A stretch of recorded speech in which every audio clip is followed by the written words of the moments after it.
mercado. Quero te atualizar agora sobre Caleri, que só volta a jogar no ano que vem, mas pode não ser no tricolor. Belmonte alfineta Casares após deixar o São Paulo, rapaz. Vamos falar muito aí sobre isso. Tem muito bastidores aí da crise aí gigantesca no São Paulo. Tem informação de...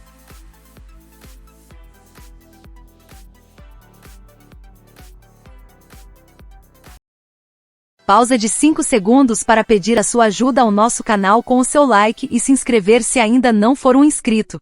E para fechar o vídeo, 2 acontecimentos. Primeiro, coletiva do Luiz Gustavo, que surtiu efeito, né? O Luiz Gustavo deu uma coletiva muito forte depois do jogo e eu quero valorizar isso. Luiz, você provavelmente não vai sair como ídolo de São Paulo, porque ídolo tem que conquistar muitos títulos, tudo, né? Mas você sai com o respeito de todos os torcedores, cara. Tenho certeza disso. E com a cabeça, ó, erguida. Teve muita hombridade pra fazer o que você fez, muito caráter pra fazer o que você fez. Quantas vezes o jogador já fez isso, cara? Chegar a meter tal na diretoria dessa forma. Espetacular. Você sai com o respeito de todos. E aí o Rui Costa, depois, respondeu, né? Deu a entrevista. Porque o Casares, nem o Belmonte foram pros jogos, né? Outra bizarrice total. E o Rui Costa é outro cara, que todo mundo que convive com o Rui Costa fala que é um cara super profissional. Então o Rui Costa é outro cara, né? Você tá aí nesse meio, pelo amor de Deus. Assim como o Muricy, já falei muito, né? O Muricy é... Que vergonha tá, ver o Muricy nesse meio aí. Que tristeza, uma decepção, né? Um ídolo como o Muricy nesse meio. Muitas mudanças, eu vou começar falando da mais drástica, né? Que foi em relação a 3 diretores. Vocês conhecem muito bem, Carlos Belmonte. Nelson, que tá no São Paulo há muito tempo, e Chapecó. Os 3 saíram do São Paulo? Não. Saíram do cargo ali que eles tinham no futebol do São Paulo. E aí um questionamento que eu faço, agora será que é muito fácil, né? Eu particularmente acho muito fácil o senhor Carlos Belmonte, Nelson Chapecó, mas eu vou focar no Belmonte aqui. É fácil o senhor agora se lançar como oposição também, né? Belmonte, quanto tempo na situação? Tá 5 anos no São Paulo, Belmonte, e agora vai ser a solução? Será? Será que ano que vem teremos Carlos Belmonte tentando ser presidente como a solução do São Paulo? Ali o cara que, nossa, galera, eu vi que tava tudo errado e tive que sair. É muito fácil depois de uma goleada de 6-0, né? Tinha que acontecer, tá? Valorizo, pediu pra sair, é isso, reconheceu ali, não dá mais, tchau. Só que é muito fácil agora, olhos abertos, hein, torcida? É muito fácil o Carlos Belmonte agora querer se lançar como oposição. Será que vai rolar isso? Se rolar, olhos abertos, porque foram 5 anos, né, Belmonte? Ao lado ali dessa diretoria que fez muita coisa errada no São Paulo, em relação a finanças, em relação a planejamento, como o próprio Casares assumiu hoje em coletiva. Então agora, se o senhor tentar se lançar como oposição, vai ser muito curioso. Eu tô curioso pra ver isso, inclusive, hein? Vamos ver, né? O Sim Chapecó também estava no São Paulo há muito tempo. Eu, particularmente, nem sei a função deles, diretor adjunto. O que fazia no São Paulo? Eu não sei, mas teve essa mudança drástica. Outra mudança drástica, outra coisa drástica que aconteceu foi a coletiva do Júlio Casares. Finalmente, o Casares apareceu para falar também. E foi uma coletiva, na minha opinião, meio mais do mesmo ali, só que tem algumas coisas que a gente tem que citar. Ele usou o termo CEO para falar de Márcio Carlomagno. E eu já adianto aqui, eu não vou ser um cara injusto, porque eu não conheço o Márcio. Não conheço o Márcio pessoalmente, não conheço o Márcio como um gestor, não conheço o Márcio por nada. Eu vou falar o que eu sei por fora, tá? E eu não vou ser injusto, eu não vou ser... Não, pelo contrário. Minha opinião, tá? E mais uma vez, sem ser injusto em relação a isso, porque eu não conheço. E estou me aprofundando mais em relação a pessoas, escutando mais sobre pessoas, só que não conheço. E sendo honesto aqui, é um cara que está no São Paulo há muito tempo. É um cara que participou do São Paulo de todas praticamente essas gestões que arrebentaram o clube. De muitas gestões aí... Tava dentro aí de São Paulo, que arrebentou o clube. Muitas não, né? Mas as últimas, né? Já basta, que arrebentaram o clube. Então, quando tem um cara como ele, que o currículo dele é só São Paulo, tem social, tem tal, só São Paulo, né? Diretor social, diretor de X, diretor de Y, tá no LinkedIn, aliás, para quem quiser pesquisar, Márcio Carlomagno. Não me parece, por fora, se a solução dos problemas do São Paulo ter esse cara como CEO. CEO é uma coisa muito forte, mas é muito forte. Tem que ser um cara capacitado como gestor. O cara que é CEO de uma empresa... O São Paulo é uma empresa. O cara que é CEO de uma empresa como o São Paulo tem que estar muito pronto para isso. Muito pronto. O Márcio está pronto? Eu não sei. O que eu vejo de fora é que não. É que não é o cara para ser CEO do São Paulo. Atua ali há muito tempo nos bastidores. E quando a gente fala de bastidores, em gestões que, na minha opinião, financeiramente, principalmente, não foram boas no São Paulo. Então, será que esse é o cara para ser CEO? Veremos. Eu particularmente acho que não. Acho que o cargo de CEO tinha que ser de algum gestor, assim, um cara gestor para organizar a casa, organizar finanças, um cara que tem experiência no assunto. Então, mas para mim parece muito mais uma jogada política em relação ao Casares lançar ele ano que vem para ser presidente do que qualquer outra coisa. Bom, eu vou dar uma sugestão para a escolha dos próximos presidentes do São Paulo e deveria ser incluído isso no estatuto do clube. Para a escolha de presidentes, tem uma votação, ok? O cara que for eleito tem que passar por uma outra etapa antes de assumir o comando. Coloca esse cidadão dentro de uma jaula com 50 javalis e um copo d'água e deixa ele passar a noite lá dentro. Se ele gritar socorro, ele já sai de lá empichado. E aí coloca o outro. Se esse cara ficar até o amanhecer numa jaula com 50 javalis, esse cara está preparado para ser o presidente do São Paulo, porque a gente já vai entender que ele tem testosterona para isso. Para ser presidente de um clube desse tamanho, tem que ser um cara valente. Podia até ser uma mulher como a Leila Pereira, por exemplo, ou até mesmo um cidadão como o John Textor. Você viu o que esse cara fez? Eu não sei se você está sabendo, mas o Botafogo não está vivendo um momento muito bom nessa temporada. Está um bate-cabeça na diretoria, mas são coisas que acontecem no mundo corporativo e já estão se ajustando, é normal. E aí a mídia clubista, principalmente a bancada flamenguista dessa mídia tendenciosa, aí pega os fatos, dá aquela aumentada estratosférica, e isso deixa a torcida desconfortável e acaba respingando dentro de campo. Sim, eles têm o dom de distorcer os fatos e brincar com as narrativas. Eis que apareceu ele, John Textor, de cara limpa, sem palavras decoradas, sem roteiro, sem narrativas prontas. Assim, de peito aberto. E participou de uma live no canal do TF, que é um botafoguense jornalista da mídia alternativa do clube, e lá tinham outros jornalistas e integrantes da mídia alternativa, e fizeram a pergunta que quiseram fazer para ele, e ele respondeu todas, sem filtro. Ele esclareceu as dúvidas de todo mundo. É incrível.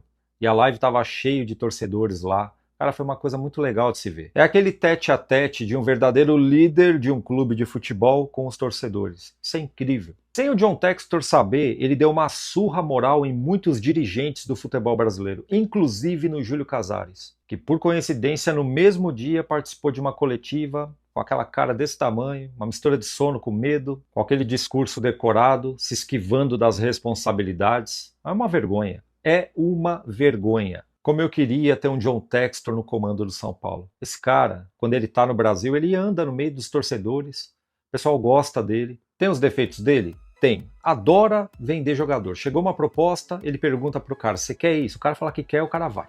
Não é bem por aí, né? E a torcida do Botafogo fica incomodada com isso, mas no geral, ele é um ótimo gestor. Fale bem ou fale mal, ele chegou no Botafogo em meados de 2021 e olha só onde ele colocou o Botafogo. Foi tudo muito rápido, então, meu amigo, qualidade esse cara tem. E eu vou deixar o link dessa live que o John Textor participou no canal do TF aqui na descrição do vídeo. Depois dá uma olhada lá que você vai gostar. Só que tem quase 4 horas de live, hein? O John Textor ficou quase 4 horas respondendo perguntas. Você vai ver o que é um líder de verdade, é importante, tá? Porque a gente não sabe o que é isso. Deixa aqui embaixo no espaço dos comentários a sua opinião, que eu gostaria de saber o que você... Mercado. Quero te atualizar agora sobre Caleri, que só volta a jogar no ano que vem, mas pode não ser no tricolor. Pelo menos aqui informam os jornais na Argentina. De acordo com o site El Craque Deportivo, Boca Juniors vai com tudo para tentar contratar o Caleri em janeiro. Atacante que já passou pelo Boca Juniors com 23 gols em 59 jogos, isso na temporada de 2015, ele acaba se mudando depois para o São Paulo, onde começa a escrever uma das histórias mais bonitas dos últimos tempos. O Caleri é ídolo do torcedor tricolor. Mesmo numa fase ruim na temporada atual, por conta de uma cirurgia no joelho, o Caleri acabou jogando bem pouco, foram só 18 partidas com 3 gols e 4 assistências. Posso assegurar para vocês que não há nenhuma intenção do São Paulo em vender o Caleri. E não há a percepção no Morumbi de que possa haver uma proposta alta suficiente para que o negócio aconteça. O Caleri já tem 32 anos de idade e hoje está avaliado em apenas 2 milhões de euros. Então a tendência é que o Caleri siga no São Paulo, mesmo custando R$1.300.000 por mês. O fato de ser um cara extremamente líder, positivo, que cobre, que torce pelo São Paulo em todos os momentos, faz com que o tricolor entenda que na reformulação que passará o elenco, Caleri tem figura importante. Gostaria de saber se você manteria o Caleri para 2026. Já usa o espaço para comentário e registra a sua. Vamos comentar aqui alguns trechinhos importantes sobre a entrevista, né? O Casares deu ontem aquela entrevista também, né? Mais do mesmo, né? Não assumindo responsabilidade. Mas tem um trechinho aqui, rapaz, que chama a atenção, que é sobre o Luiz Gustavo. Mas antes, vamos falar sobre o Crespo, né? Que ele falou que conta, né, com o Crespo aí, que acho que é até natural, né? Contar com o Crespo aí pro ano que vem. Tá aí, ó. O técnico Hernan Crespo, na visão de Casares, é peça-chave no planejamento do São Paulo para 2026. O presidente espera contar com o treinador para a próxima temporada, abre aspas para o Casares. Acredito que temos um caminho para a permanência do Crespo, até porque o Crespo está participando de todo o planejamento de 2026. A expectativa é que ele fique, fecha aspas. Ele já está participando do planejamento para 2026 e o Crespo tem contrato até o fim de 26, né? Então, só se ele falar, não quero mais, se acontecer alguma coisa até o final do ano, né? Ele vê que não vai ter melhora, ele vê aí que a diretoria prometeu algo e não vai cumprir, aí pode ser que ele vá embora, né? Mas caso contrário, a tendência é que o Crespo continue aí para 2026, que eu acho que é o corretíssimo. Para mim aí, o ideal, tá? Agora, meu parceiro, seguinte, foi perguntado para ele, evidentemente, sobre a fala do Luiz Gustavo depois, né, do vexame contra o Fluminense. E, cara, eu vi ontem, né, alguns jornalistas falando sobre isso, e eu concordo. Ele soltou uma indireta pro Luiz Gustavo. Em relação ao Luiz Gustavo, há 6, 5 meses atrás, ele nem estava jogando, né, não estava nem treinando, porque ele estava com tromboembolismo pulmonar. Né? Então o Casares deu uma entrevista, né, respondendo sobre o Luiz Gustavo, e meio que deu uma indireta, e eu digo que é uma indireta suja. Por que suja, Gabriel? Uma indireta suja porque o que o Luiz Gustavo falou foi certo, né? Foi certo aí. E essa questão dele citar que o Luiz Gustavo, né, cara, tava mal de saúde alguns meses atrás, achei que não tem nada a ver, né, o problema de saúde com o Luiz Gustavo com a fala dele. Meio que como se o Luiz Gustavo tivesse sido ingrato. E outro ponto, rapaziada, ele não assume responsabilidade, cara. Ele é o presidente do clube e ele não assume responsabilidade. É um negócio inacreditável, cara. Inacreditável. Olha só, perguntaram para ele, né, falar aí sobre os erros que teve no ano. Olha o que ele falou, abre aspas. É difícil enumerar erros. Acho que o erro do presidente foi delegar. Delegar. Então quer dizer que o presidente ele só faz delegar. As responsabilidades e as decisões do presidente, ele pega e passa para outro, passa para o Belmonte, para o Rui Costa, para o Muricy, e você não tem culpa, né? Acho que o erro do presidente foi delegar. Olha que é um palhaço, né, cara? É um brincalhão, né, mano? É brincadeira um negócio desse, cara.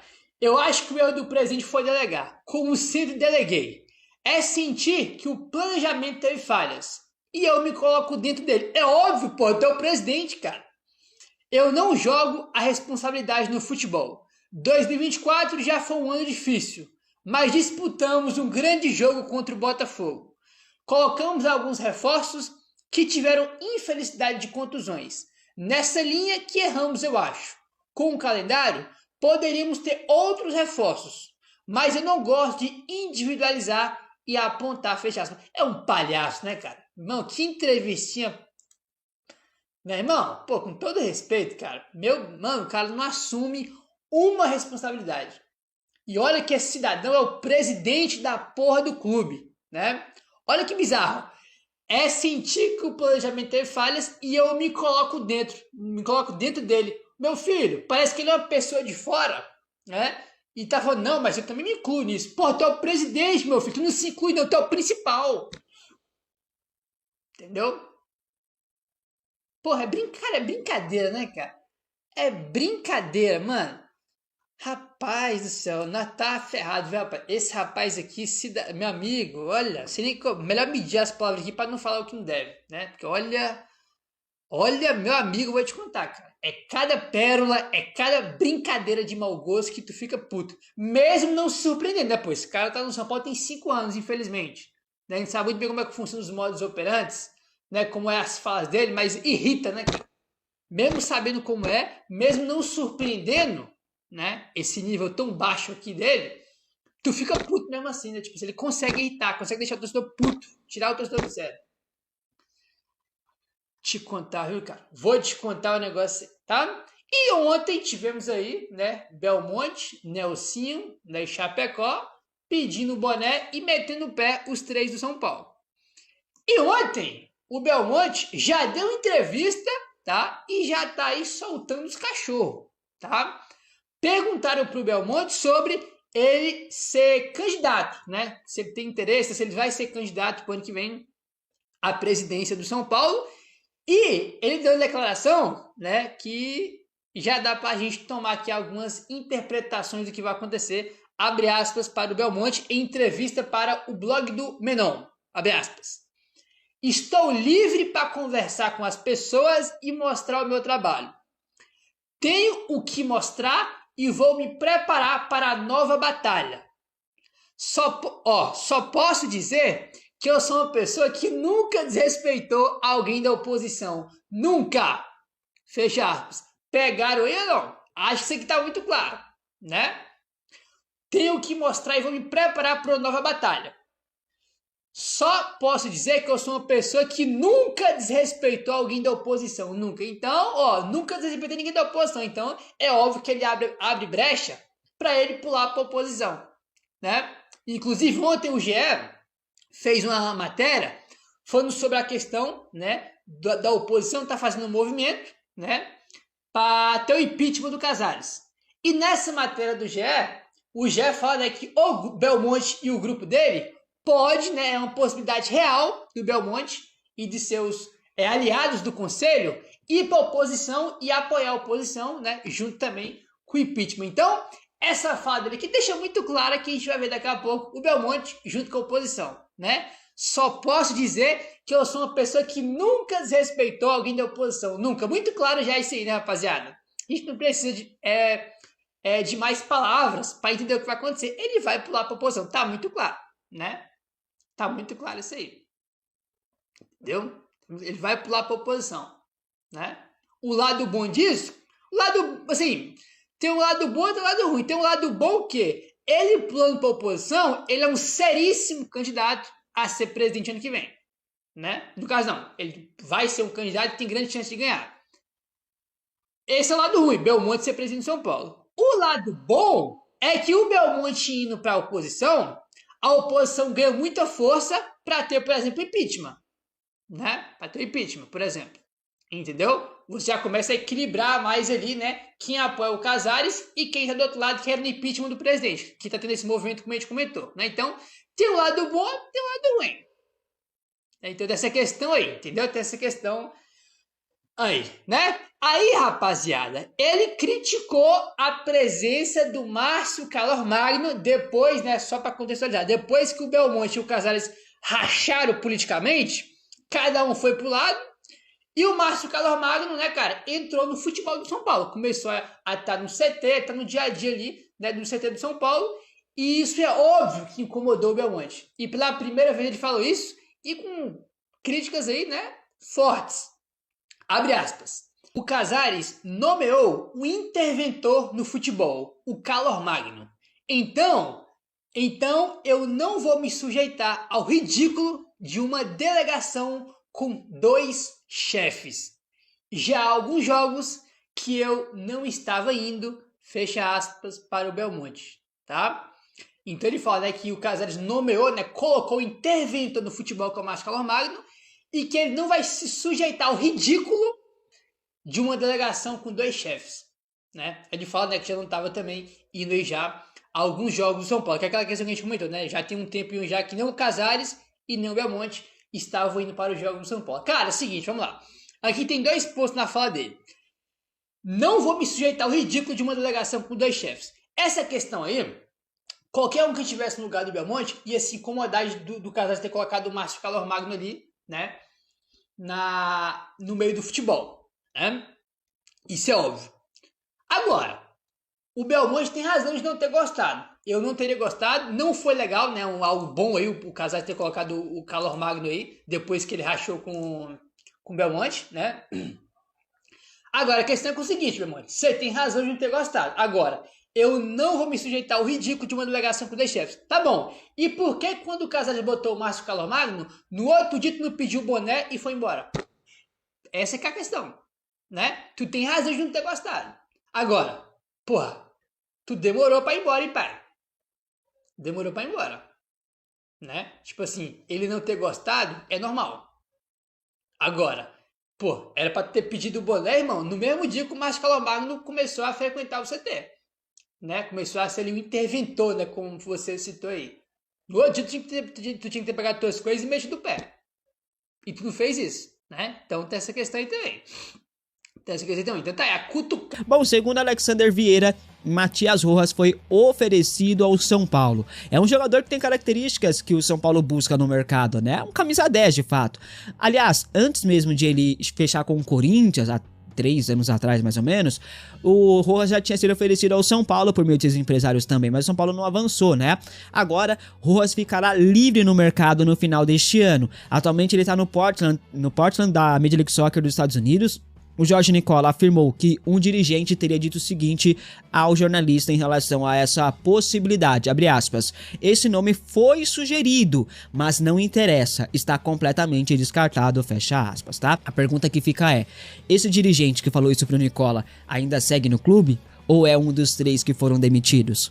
Eis a questão, porque se ele não tiver mais lá, pode ser que algo mude, né? Ninguém sabe. Bom, pelo que sabemos, o Matias Rojas, ele é avaliado internamente no São Paulo, sim, mas sem muita movimentação, sem muito entusiasmo, né? O São Paulo não respondeu à sondagem inicial, pelo menos não respondeu ao empresário do atleta, né? Pode ter falado pro Nicola, mas não respondeu para o empresário do atleta. Existe uma cautela muito grande em relação à possibilidade, né? E tem ali uma avaliação interna e tal. Então vamos aguardar para ver o que vai acontecer. O Matias Rojas está com 30 anos de idade, né? Foge um pouco do que o São Paulo quer de reforços para o mercado, pela próxima janela de transferências, que são jogadores mais jovens. Mas o Rojas tem muita técnica, tem muita habilidade. É um jogador criativo, bom de bola, né, rapaziada? Embora não tenha ido bem no Corinthians, mas é um jogador de muito talento, né? Você aceitaria Matias Rojas no São Paulo? Comente aqui abaixo a sua opinião. Ele foi oferecido, não há negociação em andamento ainda, mas ele foi oferecido sim. O Nicola afirma que ele não vem, que ele está descartado. Vamos aguardar, porque o Alexander Vieira diz que o São Paulo está analisando e não respondeu ainda a sondagem, né? Eu não criaria muita expectativa não, tá? Eu acho um reforço bem difícil, embora ele vai ficar livre no mercado e poderia vir de graça, né? A custo zero, do jeito que a diretoria São Paulina gosta. Agora, se vai vir ou não, é outra história. Por enquanto, não há negociação. Obrigado por